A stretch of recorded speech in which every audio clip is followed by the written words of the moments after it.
उड़ीसा, फिर बॉम्बे और अब मेवाड़। ये यात्रा अब मेवाड़ पे आकर रुक गई हैं और मेवाड़ में आप कैसा महसूस करते हैं? कृष्णा कृष्ण कृष्ण हरे हरे हरे राम राम राम हरे हरे। प्रभुपाद जी बोले ये भक्ति को मैं विदेशी लोग को सिखा के उसको इंपोर्ट करूंगा तो लोग उनको देख के सीखेंगे। भूल के आ गया, सब कुछ ले लिया मगर हमारा भारत का संस्कार नहीं ले पाया, संस्कृति नहीं ले पाया। शरीर छोड़ते समय कृष्ण का स्मरण, भक्तों के सम्मुख में भगवान का बारे में चर्चा करते उन्होंने शरीर छोड़ा। जय श्रील प्रभुपाद की जय। द उदयपुर अपडेट्स की जय। हरे कृष्णा। बधाई आप सब। हरे कृष्णा। हम अभी इस्कॉन मंदिर में हैं, यानी कि अंतर्राष्ट्रीय कृष्ण भावनामृत संघ। इस तरफ भगवान श्री कृष्ण विराजमान है, उनकी सुंदर छवि यहाँ विराजमान है। इधर मेरे इस तरफ कृष्ण भावनामृत का जो पान है, रसपान कराने वाले प्रभु जी है, श्री शीला प्रभु जी विराजमान है। और मेरे साथ में एक उदयपुर की ऐसी शख्सियत हमारे साथ में जुड़ी हुई है जो मेरा सौभाग्य आज, मतलब मैं द उदयपुर अपडेट्स की जो 3 साल की जो यात्रा है, कहीं न कहीं आज गुरुदेव के सानिध्य में बैठ के पूर्ण हो रही है। कि मेरी तह दिल से इच्छा थी कि गुरुदेव के साथ में मैं बैठूं और इनसे कुछ चर्चा करूं, क्योंकि इनका जो एक व्यक्तित्व है आम लोगों को प्रभावित करता है। और अभी उदयपुर में जो इस्कॉन टेम्पल है, इस्कॉन मंदिर है, वो गंगू कुंड पे बना हुआ है और उनका पूरा संचालन गुरुदेव कर रहे हैं। तो सर गुरुदेव, सबसे पहले तो द उदयपुर अपडेट्स के चैनल पे हम स्वागत करते हैं आप। बहुत बहुत धन्यवाद। हरे कृष्णा सभी को। हरे कृष्णा। सबसे पहले तो गुरुदेव ये बताएं कि कृष्ण भगवान भावनामृत संघ जो इस्कॉन है, उसका मुख्य क्या उद्देश्य रहता है? तो ये इस्कॉन के नाम से प्रसिद्ध है ये संस्था, और इसका जो फुल फॉर्म है international society for Krishna consciousness, जैसे आपने बताया कि अंतर्राष्ट्रीय कृष्ण भावनामृत संघ। तो इस संस्था का मुख्य उद्देश्य है कि जो मानव सभ्यता है उसको भगवान में वापस जोड़ना है, क्योंकि ना जीव भगवान को भूल चुका है ना, किसी ना किसी कारण से। तो उसका जो भुला हुआ जीव है उसको वापस भगवान में जोड़ना है। जैसे एक संतान है, पुत्र है, मान लीजिए पिताजी को भूल के कहीं भटक गया है, तो अगर कोई उसको पिताजी के पास ले आता है तो पिताजी बहुत प्रसन्न होंगे। तो हम अंतर्राष्ट्रीय कृष्ण भावना संघ के सारे सदस्य, सारे भक्त यही काम करते हैं कि हम लोगों को कृष्ण भक्ति के बारे में, विशेष करके गीता और भागवत का आधार के ऊपर हम उनको समझाते हैं, सिखाते हैं किस प्रकार हम कृष्ण को प्रेम कर सकते हैं, हमारे परम पिता को, और वापस हमारा जो सुप्त कृष्ण भावनामृत सुख है उसको हम प्राप्त कर सकते हैं। ये मूल उद्देश्य है, लोगों को कृष्ण में जोड़ना। जुड़ने की बात कही गुरुदेव आपने, तो आप कैसे जुड़े होंगे? ये एक उदयपुर में चर्चा का विषय रहता है हर बार कि मायापुर वासी, आपका नाम जो है, क्या वाकई में आपका ये नाम ही पहले, ये नाम इस्कॉन के बाद में, जुड़ने के बाद में हुआ? और आपका क्या रहा इससे जुड़ने से पूर्व की क्या थोड़ा सा रहा? मैं एक्चुअली आंध्र प्रदेश उड़ीसा की बॉर्डर से हूँ। वैसे उड़ीसा में मेरा पढ़ाई हुई है। उसके बाद मैं बॉम्बे ग्रेजुएशन करने के लिए बॉम्बे आया, तो वहाँ पर मेरा ग्रेजुएशन कंप्लीट हुआ, मैं बीकॉम किया। उसके बाद मैं जब ग्रेजुएशन के दौरान मैं इस्कॉन मंदिर जाया करता था, इस्कॉन मीरा रोड बॉम्बे में। तो वहाँ पर संतों के साथ में मिलना जुलना, उनके साथ बैठना, वहाँ प्रसाद पाना, मंदिर में दर्शन करना, कथा सुनना इत्यादि चलता रहा। तो धीरे धीरे मुझे वो प्रभावित किया कि ये एक सही संस्था है जिसमें सही ज्ञान मिल रहा है, और हमारे जीवन का मुख्य उद्देश्य, मूल उद्देश्य हम प्राप्त कर सकते हैं इस संस्था के माध्यम से। तो ये हुआ भक्तों के संग से आके, और वहाँ के ही बड़े बड़े पोस्ट से छोड़कर आके संत बने हुए थे, प्रचार कर रहे हैं। तो हम देख के प्रभावित हुए, तो हम भी सोचे इसमें जुड़ के मैं पूरा दुनिया के लिए भला कर सकता हूँ, पूरा सभ्यता, मानव सभ्यता के लिए भला कर सकता हूँ। तो मैंने एक परिवार छोड़ा, अभी हमारे पास पूरा वसुधैव कुटुंबकम बड़ा परिवार है, जिसको हम सारे लोगों को प्रयास कर रहे हैं कि इस भक्ति में जोड़ने के लिए। तो इस प्रकार से मेरा इस्कॉन में जो है जुड़ना हुआ। हाँ जी। पढ़ाई कितने तक हुई है? क्या आपका ग्रेजुएशन? मैं ग्रेजुएशन कंप्लीट किया, बीकॉम कंप्लीट किया। उसके बाद मैं जॉब का तलाश में ही था, नौकरी का तलाश में था। तो 2-3 नौकरी देखा भी था मैंने, पर मेरा मन नहीं लग रहा था बाहर। तो मैं सोचा कि मैं अगर जॉब करूँगा, नौकरी करूँगा, तो मैं एक परिवार को भरण पोषण कर पाऊँगा। अगर मैं ऐसे एक शुद्ध संस्था में ज्वाइन करूँगा तो मैं पूरा कई सारे लोगों को मार्गदर्शन दिला सकता हूँ। तो ये एक उद्देश्य लेते हुए मैंने इस संस्था में ज्वाइन किया। गुरुदेव, उड़ीसा, फिर बॉम्बे और अब मेवाड़, ये यात्रा आप मेवाड़ पे आकर रुक गई हैं, और मेवाड़ में आप कैसा महसूस करते तो हम कभी सोचे नहीं थे कि हमको बॉम्बे जाना पड़ेगा पढ़ने के लिए, नौकरी के लिए, और वहाँ से फिर राजस्थान मेवाड़ में भी आना पड़ेगा। तो हम जब बॉम्बे में आए उस समय हमारा वहाँ पढ़ाई पूर्ण हुआ, फिर हम वहाँ पर भक्ति में जुड़े, वहाँ प्रचार प्रसार चालू हुआ। पर बाद में हमारे जो गुरुदेव हैं परम पूज्य गोपाल कृष्ण गोस्वामी महाराज जी का आदेश था कि राजस्थान एक बहुत ही धर्म का स्थान है, भगवान का स्थान है, यहाँ पर सारे भगवान वृंदावन से आके यहाँ निवास कर रहे हैं, तो यहाँ ज़रूरत है कि गीता भागवत का प्रचार का। तो गुरुदेव के आदेश से हमने जो है यहाँ मेवाड़ में उदयपुर में आए, और यहाँ पर लोग बहुत अच्छे हैं, बहुत श्रद्धालु है, और इतना संतों के प्रति, भक्ति के प्रति इनका श्रद्धा है। तो यहाँ पर फिर हमारा गाड़ी अटक गई है फिर यहाँ से कहीं जाना नहीं हुआ। आगे जाने का प्लान है या फिर ये गाड़ी यहीं अटकी रहेगी? ठाकुर जी चाहे, गुरुदेव चाहे तो कहीं और प्रचार का जरूरत पड़े तो हम जरूर जाएंगे, पर हाँ तब तक के लिए हम उदयपुर में सेवारत हैं, सेवा करते रहेंगे। इस्कॉन में एक सबसे अच्छी जो बात आम लोगों को लगती है, जो भाती है, वो ये कि पाश्चात्य संस्कृति को सनातन संस्कृति की ओर लाने का अगर किसी ने प्रयास किया है वर्ल्ड में, तो वो इस्कॉन ने किया है। और अंग्रेजों को चाहे या विदेशियों को जोड़ जोड़ के सनातन संस्कृति में लेके आते हैं, और दूसरा युवाओं को धर्म की ओर लाने का सबसे बड़ा प्रयास किया है वो इस्कॉन ने किया है।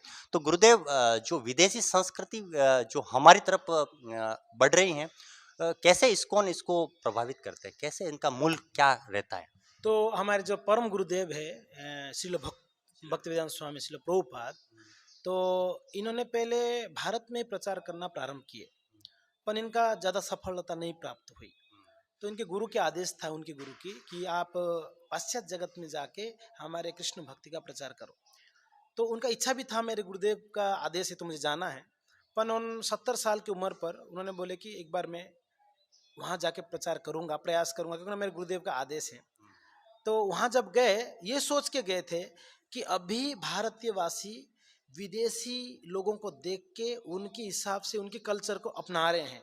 तो प्रभुपाद जी बोले ये भक्ति को मैं विदेशी लोग को सिखा के उसको इंपोर्ट करूंगा तो लोग उनको देख के सीखेंगे, क्योंकि ना अभी नहीं एक्सेप्ट कर रहे हैं, तो उनको देख के बोलेंगे अगर विदेशी लोग कर रहे हैं हमारा संस्कृति को पालन करें तो हम क्यों ना करें, हम तो ये तो हमारा मूल संस्कृति है भारत का। तो श्रील प्रभुपाद जी ने इसको जाके विदेश में प्रयास किए, और ऐसे प्रभुपाद जी कहा करते थे कि शुद्धता ही जो है प्रभावित कर सकता है दूसरे को। Preaching is the essence, purity is the force. तो श्रील प्रभुपाद जी का प्यूरिटी था, शुद्धता था, इसके कारण उन्होंने दूसरों को प्रभावित कर पाए। उनकी हृदय शुद्ध था, उनकी नाम शुद्ध था, उनका प्रचार शुद्ध था, और सही मोटिव था, उनका कोई अपना स्वार्थ नहीं था। श्रील प्रभुपाद से पहले कई लोग विदेश में गए हैं, कई संत भी गए थे, मगर वो लोग विफल रहे। प्रभुपाद जी क्यों सफल रहे? क्योंकि ना उनका उद्देश्य एक ही था, लोगों को कृष्ण में जुड़ाना है, उनको कृष्ण को देना है। तो एक बार लंदन में कोई न्यूज़ रिपोर्टर ने उनको पूछा था हमारे प्रभुपाद जी को कि स्वामी जी हम तो आपके देश को पूरा लूट लिया, आपने क्या और लेने के लिए आए? तो प्रभुपाद जी बोले कि मैं लेने नहीं आया हूँ, मैं देने आया हूँ। आपने एक चीज़ भूल के आ गया, सब कुछ ले लिया मगर हमारा भारत का संस्कार नहीं ले पाया, संस्कृति नहीं ले पाया, गीता भागवत नहीं ले पाया, वो मैं आके देता हूँ। तो इस प्रकार से श्रील प्रभुपाद जी का बड़ा उद्देश्य था, और उनकी प्यूरिटी की वजह से सब लोग जुड़ने लगे। और एक शुद्ध संस्था में बुद्धिमान व्यक्ति जुड़ेगा ही जुड़ेगा, क्योंकि ना उसमें उसको सही राह मिलता है, सही सुख का मार्ग प्राप्त हो जाती है। तो ये जो है कृष्ण भक्ति या अंतर्राष्ट्रीय कृष्ण भक्ति कृष्ण भावना संघ में यही प्रचार होती है, कैसे हमारा जीवन को सुखमय बनाया जाए। जो हम इतना फ्रस्ट्रेशन समय, अभी इतना परेशान है लोग, तो खास करके आप जैसे बताए युवा पीढ़ी बहुत गलत रास्ता में भटक रहे हैं अभी आजकल, है ना। मोबाइल हो, इंटरनेट हो, लड़कियां हो, अलग अलग पैसा हो, तो उनको सही रास्ते में लाने का एक ही उपाय है कि उनको कृष्ण भक्ति, उनको गीता भागवत का ज्ञान समझ में आए, तो आएंगे और दूसरों को लेके आएंगे। यही हमारा कृष्ण भक्ति का प्रचार का मूल उद्देश्य है। शीला प्रभु जी के बारे में मैं भी थोड़ा बहुत जानता हूँ गुरुदेव। हिप्पियों को इन्होंने डाइवर्ट किया है, तो वो स्टोरी हम चाहते हैं कि आप कैसे हिप्पियों पर उन्होंने प्रयोग किया और हिप्पियों को डाइवर्ट करके उनकी पूरी जो कायनात है उनको उन्होंने बदल दिया। कैसे ये स्टोरी बड़ी रोचक है कि गुरुदेव का हिप्पियों पर जो प्रयोग था वो अनूठा था। तो श्रील प्रभुपाद जी का जीवनी में ऐसा है, बचपन से ही भगवान कृष्ण के प्रति उनका शरणागत था, भक्त थे। और जब आपने पूछा हिप्पियों को कैसे बनाए, तो उन्होंने जब विदेश में गए तो तो वैसे तो इनको पता नहीं था कि मैं कहाँ जा रहा हूँ, क्या करूँगा ये तो पता था, मगर कहाँ जाना है, क्या किधर रहना है, मुझे पता नहीं था। तो वहाँ जाने के बाद प्रभुपाद जी स्वयं कहे हैं एक जगह पे कि वहाँ पर एक पार्क था। सबसे पहला जब पहुंचे थे न्यूयॉर्क सिटी में, वो टॉम्स्कन स्क्वायर पार्क था। वहाँ पर लड़का लड़की ऐसे ही कोई नंग धड़ंग, कोई चरस गांजा लेके, कोई ड्रग्स लेके वहाँ पर पड़े हुए थे। प्रभुपाद जी वहाँ जाकर, एक छोटा डुबडुबी था उनके पास, वहाँ जाके जैसे आप कीर्तन सुन रहे हैं, हरे कृष्णा कृष्णा कृष्णा हरे हरे, हरे राम राम राम हरे हरे, ये कीर्तन को उन्होंने चालू किया। जब उन्होंने चालू किए तो काफी सारे युवा पीढ़ी आकर उनको कीर्तन में नाचे थे। प्रभुपाद जी एक लेक्चर में स्वयं कहे हैं, और उसका कुछ वीडियोस क्लिप भी मिलता है उस समय का, कुछ लड़के उस समय किया था। तो ये कीर्तन से उनको जो है बड़ा प्रभावित हुए, उन्होंने नाचने लगा। उस कीर्तन में से कुछ लोग जुड़ गए, वो लोग और लोगों को लेके आए कि ये बहुत अच्छा लगता है, हम जो ये ड्रग्स लेते हैं उसमें उतना आनंद नहीं है, ये तो बहुत बड़ा नशा निकला। हाँ, इससे बहुत बड़ा नशा निकला, बिल्कुल सही बोले। तो फिर वो लोग ने और लेके लोगों को लेके आए, और ये कीर्तन ही सबको प्रभावित किया। इसलिए कलयुग में भगवान का नाम संकीर्तन ही सबको शुद्ध कर सकता है। तो ये प्रभाव है प्रभुपाद जी का, प्यूरिटी और भगवान का नाम का शुद्ध, इससे प्रभुपाद जी ने सबको भक्त बनाया। मैं एक वीडियो से काफ़ी प्रभावित हुआ हूँ, शिला प्रभु जी से, और जीवन में मुझे कभी शिला प्रभु जी से जुड़ने का, इस्कॉन से जुड़ने का मौका मिला तो मैं जुड़ूंगा। जीवन के अंतिम क्षण तक गुरुदेव एक किताब को लिखते रहे। लास्ट अंतिम जब देह को विदा करने का समय आया, तब तक गुरुदेव अपने कर्म को, और गुरुदेव कहते थे कि अपने कर्मों में लगातार जुटे रहें। तो वो क्या इनका क्या मोटो था, क्या क्या? तो श्रील प्रभुपाद जी का जो जीवनी था, उनका दिनचर्या था, वो लगभग 24 घंटे में सिर्फ 1.5 से 2 घंटा आराम करते थे। बाकी समय उन्होंने हमारे गीता भागवत का ट्रांसलेशन किया। संस्कृत में है, उसको हिंदी इंग्लिश में ट्रांसलेशन नहीं होगा तो लोग पढ़ेंगे कैसे, सब लोग को संस्कृत नहीं पता। तो प्रभुपाद जी रात रात पर बैठकर उसको ट्रांसलेशन करते थे भागवत का। जैसे आपने बताया अंतिम समय तक वो ट्रांसलेशन कर रहे थे भागवत का। वो ट्रांसलेशन करते करते वो शरीर छोड़ा। तो उन्होंने दुनिया को सिखाया शरीर छोड़ना कैसा चाहिए। शरीर छोड़ते समय कृष्ण का स्मरण, भक्तों के सम्मुख में भगवान का बारे में चर्चा करते उन्होंने शरीर छोड़ा। तो ये है एक अद्भुत जो है संत है, जिन्होंने ना भूत ना भविष्य थी ये चमत्कार कर दिखाया। हमारा पूरा विश्व में अभी कृष्ण भक्ति का प्रचार किसी ने किया तो ये महात्मा के द्वारा ही हुआ, नहीं तो हमारा संस्कृत कोई नहीं जानता था। कौन जानता था हरे कृष्ण कुछ होता है, कृष्ण कोई होता है, राम कोई होता है। सब क्रिश्चियन लोग जीसस क्राइस्ट को जानते हैं, मुसलमान लोग अल्लाह का जानते हैं, मगर कृष्ण को नहीं जानते थे। पर आज दुनिया में वो क्रिश्चियन हो, मुसलमान हो, कोई भी पारदी हो, कोई भी हो, वो कृष्ण को जानता है। तो इसका कारण सिर्फ प्रभुपाद जी का प्रचार है, उनकी वजह से जानता है। मुझे गुरुदेव की एक बहुत बड़ी अच्छी याद आती है कि गुरुदेव को दर्शन के लिए जब रोका गया तो उन्होंने जगन्नाथ भगवान की यात्रा निकाल दी। वो क्या प्रसंग था? तो श्रील प्रभुपाद जी उनके विदेशी स्थिति उस समय ज्यादा थे, तो जब भारत में आए थे तो जगन्नाथ जी के बारे में सबको जानकारी था। प्रभुपाद जी ने कथा बताई थी जगन्नाथ जी क्या होते हैं, और प्रभुपाद जी ने उस समय रथ यात्रा भी चालू किया था वहाँ पर विदेश में। तो जब जगन्नाथपुरी में उनको रोक दिया गया कि ये इसमें सिर्फ भारतीय हिंदू प्रवेश हैं जगन्नाथ मंदिर में, पुरी में विदेशियों को अलाउड नहीं है। तो श्रील प्रभुपाद जी को दुख इसलिए लगा कि तो भक्त हैं, ये ना भारतीय ना विदेशी, ये तो भक्त हो गए, भक्त तो इसके ऊपर आ गए। तो उनको ये थोड़ा सा दुख लगा कि भगवान का दर्शन नहीं हुई भक्तों को। तो इसलिए प्रभुपाद जी सोचे कि जगन्नाथ जी के यहाँ मंदिर में एंट्री नहीं, तो जगन्नाथ जी को हम ले जाएंगे हर जगह पे। तो उन्होंने क्या किया, विश्व भर में जगन्नाथ जी को स्थापना करके उनका रथ यात्रा प्रारंभ कर दिए। तो अच्छा है, ये जगत के नाथ है, ये ना पूरी नाथ है, ना उड़ीसा नाथ है, ना इंडिया नाथ है, ना भारत नाथ है, ये तो जगत नाथ है।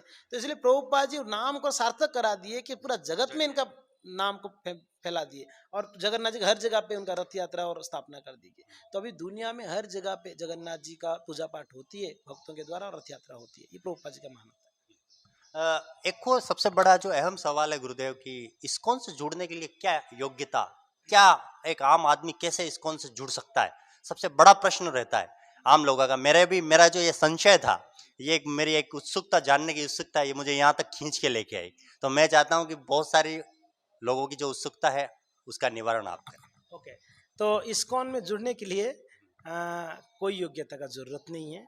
बस एक ही योग्यता चाहिए, आपका श्रद्धा। आप कितना श्रद्धा रखते हैं भगवान में, भक्ति में। तो जो श्रद्धालु है, आप देखिए कहीं पर भी हम उदयपुर ही देखा जाए 6 लाख लोग हैं आई थिंक, तो उसमें से 500, 1000, 1500, 2000 लोग आते हैं, तो उनका श्रद्धा है ना। इसमें जुड़ने के लिए ना कोई पैसा चाहिए, ना आपका शक्ति चाहिए, ना आपका ऐश्वर्य चाहिए, ना आप बहुत फेमस व्यक्ति ये होना तो सब चाहिए। छोड़ के जाना पड़ता है। हाँ एग्जैक्टली तो ये सब कोई क्वालिफिकेशन नहीं, एक ही क्वालिफिकेशन आपका श्रद्धा। तो श्रद्धा है तो आप आएंगे, जुड़ेंगे, और जो जुड़ता है वो समझता है क्या है इसमें। तो इसके लिए इस्कॉन में जोड़ने के लिए कोई पैसे का जरूरत नहीं, कोई आपका मान सम्मान, कोई बड़ा पोस्ट का जरूरत नहीं। आप श्रद्धा है तो आप आके जुड़िए, इसके लिए कोई चार्जेस नहीं है, कोई और जरूरत नहीं। इस्कॉन का एक अभियान है अक्षय पात्र योजना, घर घर बच्चों को भोजन करवाती है, और एक बहुत ही यूनिक जो गुरुदेव ने शुरू किया था। उदयपुर में भी अभी मेरे सामने एक बोर्ड लगा हुआ, उस पर लिखा हुआ है प्रति भोज कार्यक्रम प्रत्येक रविवार को। और हम जो सब सुनते थे कि जितने बड़े बड़े जो संत हैं आपकी तरह महान, उन्होंने इस्कॉन में भोजन प्रसाद लिया है, तो उदयपुर में भी ऐसी भोजन प्रसादी होती है, रोज होती है या कब होती है? तो श्रील प्रभुपाद जी का इच्छा था जहाँ पर भी हमारे मंदिर स्थापना होती है उसकी आसपास 10 माइल तक कोई भूखा नहीं रहना चाहिए। कोई भी व्यक्ति मंदिर में है उसको प्रसाद प्राप्त जरूर होना चाहिए। तो हमारे यहाँ पर भी इस्कॉन उदयपुर में भी कोई भी भक्त कभी भी आते हैं उनको प्रसाद प्राप्त होती है। 24 घंटा कभी भी आए उनको प्राप्त होता है। और विशेष करके हमारा सुबह और शाम को ज़्यादा भक्त रहते हैं जो प्रसाद पाते हैं। दिन के टाइम उतना लोग नहीं रहते क्योंकि वर्किंग समय रहता है, पर सुबह शाम को ज़्यादा लोग, और शाम को विशेष करके जो आरती होती है उसके बाद लगभग 100-150 लोग रोज प्रसाद पाते हैं हमारे वहाँ। कभी आप पधारिए, आप भी प्रसाद पाइए हमारे साथ।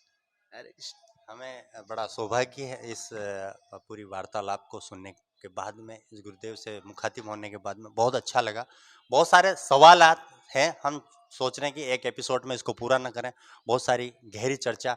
सेकंड एपिसोड में हम इस जो मंदिर है इसका भ्रमण करेंगे, इसकी एक एक चीज़ बारीकी देखेंगे, इसकी कलाकारी, इसकी सुंदरता को देखेंगे। जगत पिता जगन्नाथ स्वामी कृष्ण के श्री चरणों में इधर गुरुदेव विराजमान है, और इधर साक्षात प्रतिमूर्ति गुरुदेव की एक प्रतिनिधि के रूप में है, और मैं आज बड़ा सौभाग्यशाली समझता हूँ। हमें दीजिए इजाज़त, शुक्रिया, धन्यवाद, जय मेवा।